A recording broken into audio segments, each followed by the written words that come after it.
जो जिनके सियासत में आने के बाद ज़िला बिदर की सियासत का जो गिरता हुआ स्तर है, जो सियासत यहाँ की जो निचले दर्जे में जाती जा रही है, जो घटियापन सियासत में हो रहा है, इसकी हज़ारों मिसालें हैं जिसकी हम निंदा करने के लिए भी हमारे पास अल्फाज नहीं हैं, क्योंकि ऑन कैमरा उतनी गंदी बातें कर नहीं सकते। अंदर से उबल उबल के गालियाँ आती हैं लेकिन दे नहीं सकते। लेकिन कल उन्होंने हमारे उस्ताद मोहतरम आली जनाब सैयद जुल्फ़िकार हाशमी साहब के बारे में जो वोटों की तादाद और वो इलेक्शन के बारे में जो उन्होंने बोलने की ज़रूरत की है, वो काबिल मज़म्मत है। और उन्होंने जो हरकत कल की हैं, मेरे सामने कोई भी ठहरा तो भी 4000 से ज़्यादा वोट नहीं लेता। वक्त और हालात बदल जाते हैं, वो ज़माना अलग था और ये ज़माना अलग है। लेकिन उस ज़माने में जो जुल्फ़िकार हाशमी साहब ने जो सियासत की है, आज के ज़माने में जो जितने भी लीडरशिप हैं और जितने कंडक्टर्स हैं और जितने उर्दू टीचर्स हैं और जितने आंगनवाड़ी टीचर्स हैं, आप उनसे जाके इंटरव्यू ले लीजिए। उनको तमाम को नौकरी देने में, उनको लीडर बनाने में, उनको कंट्रैक्टर बनाने में आली जनाब सैयद जुल्फ़िकार हाशमी साहब का कितना हाथ था। ये उनकी खिदमात हैं जिन्होंने बिला ज़ात व मज़हब हर कम्युनिटी के लिए उन्होंने काम किया है। उन्हें उनके नाम को किसी एक कम्युनिटी के साथ जोड़ देना, ये उनकी तौहीन हम समझते हैं। बल्कि उनकी खिदमात की जो आपने कमतर करके जो बताने की कोशिश की है, इसकी हम निंदा करते हैं। हम ये कहना चाहते हैं कि मैं अकेला नहीं कह रहा, हम का मतलब ये है वो उनके तमाम शागिर्द जो आज अलग अलग पार्टियों में हैं, मैं खुद एक दूसरी पार्टी में हूँ, हम तमाम उनके शागिर्द चाहे जो भी पार्टी में हो, जब बात जुल्फ़िकार हाशमी साहब की आती है तो हम एक आवाज़ में उनके लिए आवाज़ उठाने के लिए हमेशा तैयार रहेंगे।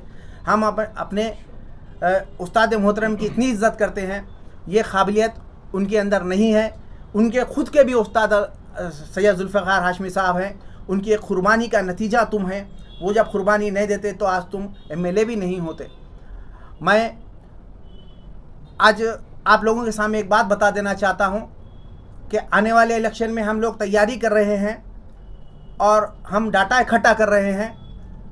हम ये साबित करेंगे कि वो दिमागी खलल का शिकार हैं, उनका दिमाग बिल्कुल ही ठीक नहीं है।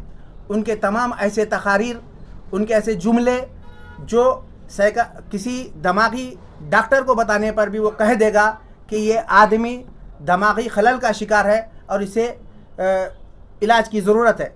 हम AIC प्रेसिडेंट को वो कैसेट्स, वो डाटा भेजकर ये अपील करेंगे, आप मुसलमान के नाम पर हमारे हाथ में इतना बुरा कचरा मत थमाइए।